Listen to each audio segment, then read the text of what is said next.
Bonjour à tous, bienvenue dans Cult and Click pour une nouvelle vidéo, une vidéo Game of Thrones, une vidéo House of the Dragon avec l'épisode 4, King of the Narrow Sea, le roi du détroit en VF. C'est notre critique, notre analyse avec l'ami Greg. Comment vas-tu mon cher Greg? Je te laisse donner ton avis en premier sur cet épisode étonnant.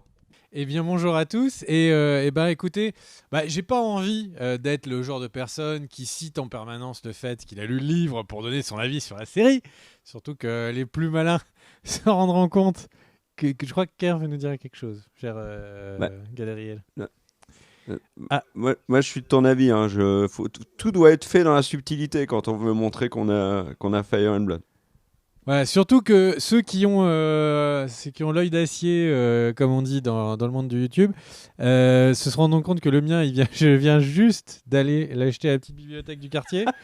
Donc je vais pas ramener ma Surtout science. qu'on a dit qu'on le lisait pas pour pas être spoilé Mais ouais, en de fait, la la série, série. donc pour rentrer directement dans la critique, la série est juste tellement bien qu'elle m'a donné envie de lire le bouquin, ou en tout cas de commencer, quitte à pas être aller jusqu'au moment où je vais me spoiler. Et du coup, voilà, enfin vraiment, pour arriver droit dans le truc, la série elle est vraiment, elle ne fait que s'améliorer. L'épisode 1 était un épisode qui était un peu lent, un petit peu trop de présentation de personnages ou de situations, etc. Et épisode 2 qui sait construire, épisode 3 au contraire, enfin pas au contraire, qui est dans la, dans la continuité de la construction des personnages. Épisode 4, je trouve que c'est un épisode qui a moins d'action, mais qui en termes de construction narrative, construction des personnages, montrer leurs défauts, leurs fragilités, leurs faiblesses, est vraiment très réussi.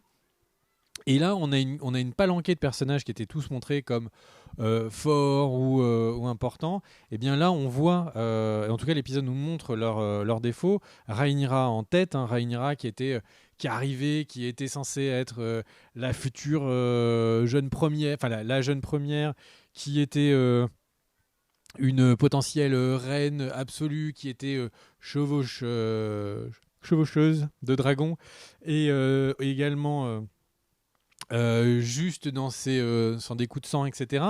Et puis au final, là, on voit que quand elle est pris la main dans le pot de miel, elle ne fait que mentir. Donc on voit qu'elle a des pulsions, on voit qu'elle a des défauts.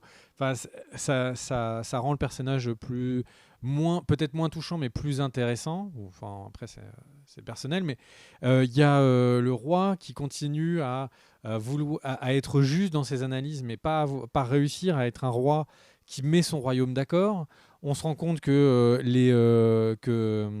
Damian est quelqu'un qui est certes courageux, grande gueule, etc. Damon, Damon, pardon, ouais, Damian, je sais pas pourquoi je dis Damon. Damien. Et donc le truc, c'est que est quelqu'un qui est au final bourré d'envie d'être aimé.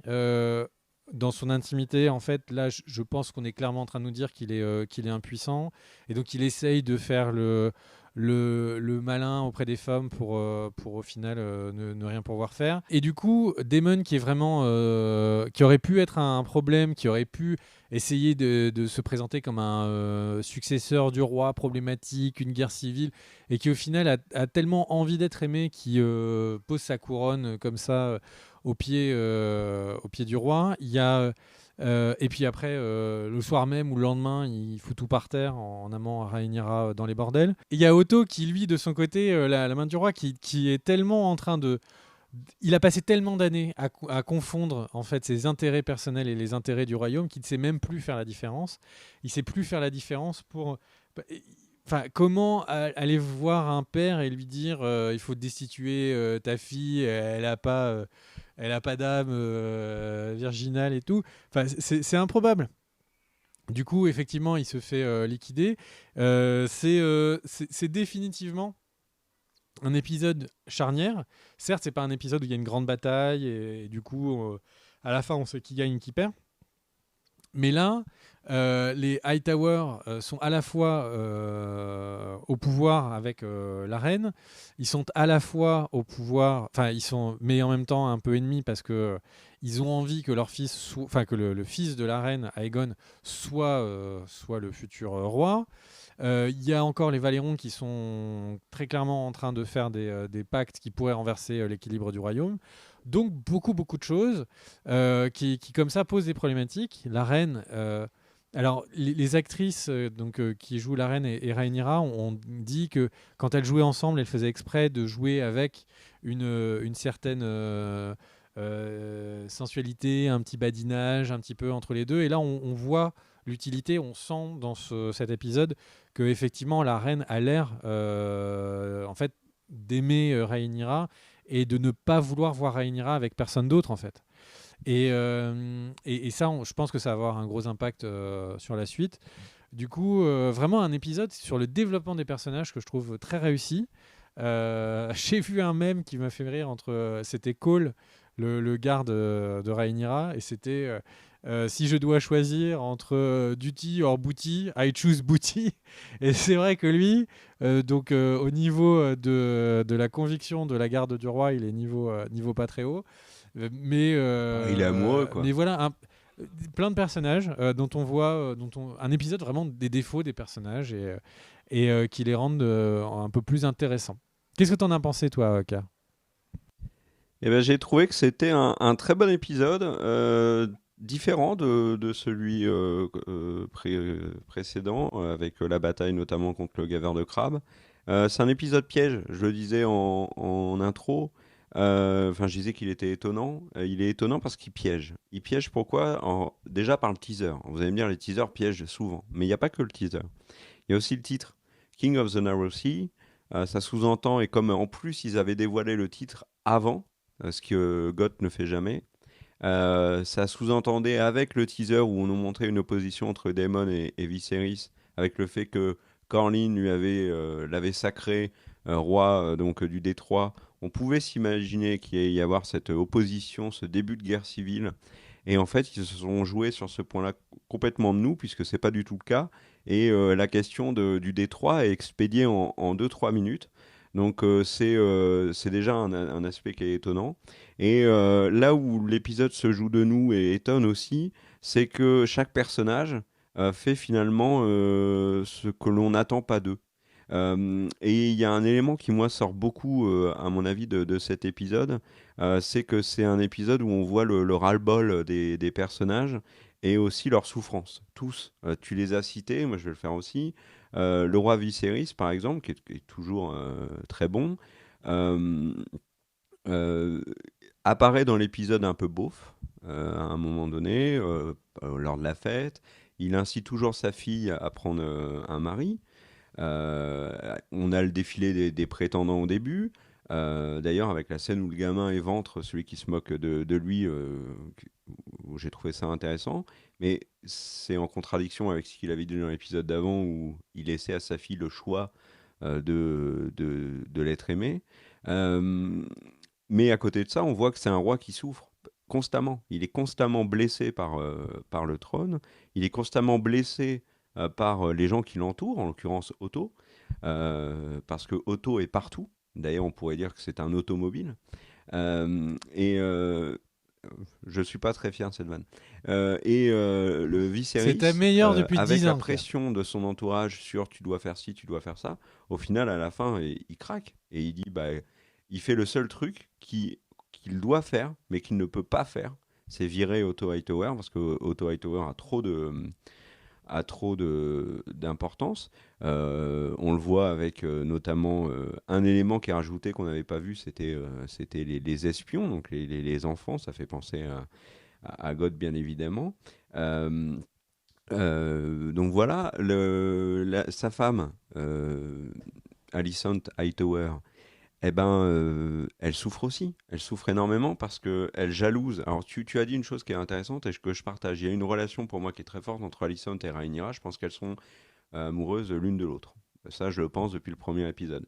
Et il y a le côté jaloux. Tu parles de jalousie quand Rhaenyra se rapproche d'un homme. Mais je pense qu'il n'y a pas que ça. Je pense qu'il y a aussi une jalousie de ce que vit Rhaenyra et de ce que vit Alicent. Alicent jalouse la vie de Rhaenyra parce qu'elle a le sentiment d'être une mère pondeuse.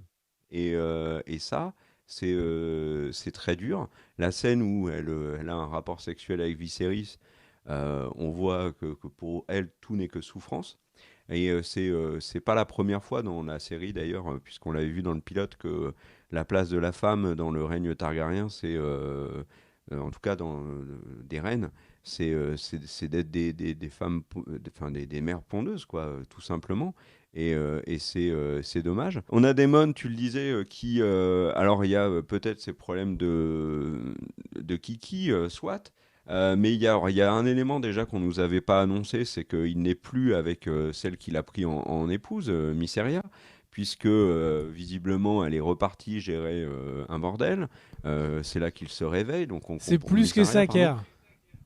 Parce que au final, je pense que l'épisode est clair, mais pas vraiment clair. Alors du coup, je veux plus de clarté. C'est elle, le vert blanc. Oui, oui, oui, oui, oui, je Et suis donc d'accord en avec fait, toi. non seulement il est plus avec elle, mais Elle le elle trahit, le oui, oui, trahit oui, oui. constamment, puisque Elle se Otto dit venge. que Oui. c'est régulièrement une informatrice. Oui, oui, c'est elle qui balance via l'espion à Hightower, oui, on est d'accord. Et elle aura un rôle, à mon avis, important par la suite, même si on sentait déjà qu'il y avait des tensions dans l'épisode 2 entre les deux personnages, et je pense que c'est peut-être au fait que Daemon a des problèmes de Kiki. En tout cas, il y a Daemon est un personnage qui est très intéressant, parce que comme tu as dit, il arrive en position de force en rendant le détroit à son frère, et ensuite il part avec Rhaenyra, et il fout tout en l'air. En fait, tous les personnages foutent tout en l'air dans cet épisode, parce que ils ne supportent pas la vie qu'on leur impose. Et la dernière, dans ce cas-là, c'est bien évidemment Rhaenyra, qui est coincée avec ce défilé de prétendants, et qui a envie de s'évader, et qui a une attirance pour moi évidente pour Daemon depuis le début, et attirance aussi pour Alicent, euh, attirance aussi pour Cole. Elle est jeune, elle veut profiter de la vie, et elle ne peut pas à cause de son père. Et dans cet épisode, elle fait des choses qui peuvent être amenées à avoir des conséquences. Quand on voit son père qui a compris qu'elle a eu des rapports sexuels, et qui lui envoie de quoi avorter si elle est tombée enceinte. Enfin, mais en tout cas, il y a une conclusion à tout ça, et on le voit avec la dernière scène, c'est que Viserys dégage Otto, et se range encore une fois derrière sa fille. Et ça, je trouve intéressant, parce que c'est ce qu'il fait finalement depuis le début. C'est-à-dire que la logique voudrait qu'il se mette du côté d'Otto et de Aegon pour avoir un héritier mâle, comme le veut la tradition des Targaryens. Et au final, il ne lâche pas toujours sa fille, parce que elle incarne encore la mémoire de sa femme décédée. Je pense qu'il y a un immense sentiment de culpabilité qui s'ajoute à l'amour pour Viserys. Et voilà, donc moi j'ai trouvé que c'était un épisode qui était vraiment intéressant. Alors après, il y a le mariage qui s'annonce forcé avec Lénore Velaryon. Si vous le resituez pas, c'est celui qui a un dragon. C'est le fils de Corlys Velaryon dans l'épisode 3, celui qui a un dragon donc. Euh, donc voilà. Et alors, il y a un truc que je voulais dire, j'avais vu dans les commentaires, alors je le dis là, c'est peut-être pas le moment le plus approprié de la vidéo, mais je le dis quand même. Dans l'épisode de 3 avec les Lannister, il y a une scène où il y a des femmes qui discutent, et il y a un commentaire sur la chaîne où une personne explique de manière très intéressante que un individu vient s'asseoir autour des femmes et écoute, ne dit rien. Et apparemment, c'est une sorte d'espion, une sorte de Varys qui est connu dans Fire and Blood. Donc j'ai trouvé la remarque intéressante. Et avant que tu ailles plus loin, vu que là j'y pense, donc je le dis, on a vu dans God que tout le monde voulait s'asseoir sur le trône. On voit dans House of the Dragon que tout le monde veut s'asseoir aussi sur le trône, être calife à la place du calife. Eh ben, mon cher Greg, sache qu'il y a une personne qui a refusé de s'asseoir sur le trône de fer. Eh ben, c'est la reine Elisabeth II, puisqu'elle a visité le tournage de Goth. Et les producteurs lui ont proposé de s'asseoir sur le trône de fer, et elle a gentiment refusé de le faire. Évidemment parce que c'est absolument inconfortable. D'ailleurs, les acteurs l'ont tous dit. Mais voilà, petite anecdote sur Elisabeth II qui est décédée. Tu veux rajouter des trucs, mon cher Greg? Bah non, t'as tué l'ambiance.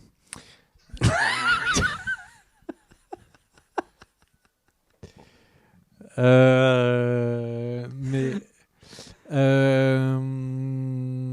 Et moi, Viserys, tu vois, j'ai trouvé très intéressant cet épisode, mais je l'ai trouvé aussi décevant. Il est décevant dans son attitude vis-à-vis de Rhaenyra. Quand je disais qu'il faisait un peu le beauf, c'est un peu le cas. Mais c'est un roi qui est toujours bien plus intéressant qu'on ne pouvait l'attendre. moi, Qu'est-ce que tu nous je montres? voulais dire que pour ceux qui n'ont pas l'habitude de lire des livres, il y a plein d'images dans ce livre. C'est une superbe Et version. c'est une super belle Et c'est pas édition. de la Ouais. pub hein, qu'on est en train de faire. C'est vraiment. Toi, t'as encore ta facture, donc Non, ça y est. voilà. Mais le Parce que je me suis dit, les gens, ils vont dire, en fait, c'est non, que pour il les y a des trucs, belles il va illustrations. retirer. J'ai Voilà. jamais reçu ça sur cette- Si vous avez envie de lire jusqu'à House of the Dragon, je vous conseille vraiment les premiers chapitres sur la conquête d'Aegon Ier. Et vous verrez à quel point l'histoire des Targaryens a un potentiel complètement dingue en série. Il faut aller Parce jusqu'aux que noces pourpres, c'est ça? Je sais plus. non, pas les noces pourpres. Les noces pourpres, ça se passe mal pour Rob. Non. C'est. Non mais j'en sais rien. C'est à peu près la moitié du bouquin globalement. Mais je crois que c'est. Enfin, j'ai un doute. Ouais, il faudrait. Là, je suis à la trouvera page l'info pour 600 la et c'est prochaine vidéo. marqué Rhaenyra. Donc à mon avis, c'est déjà Rhaenyra. On se retrouve pour une... Rhaenyra tue son père. Là, page 600. Non, je rigole. C'est pas vrai.